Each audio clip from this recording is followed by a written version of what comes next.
OCRV in Anaheim.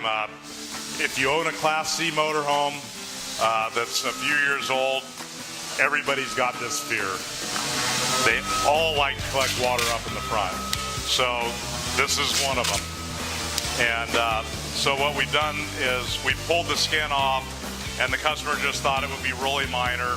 Well, unfortunately, it was soaked completely all the way through.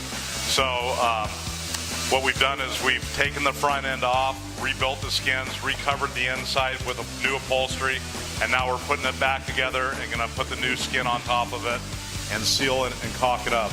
So everybody with a Class C motorhome, or any motorhome, especially with a rubber roof, make sure and maintain and get your roof resealed and inspected at least twice a year.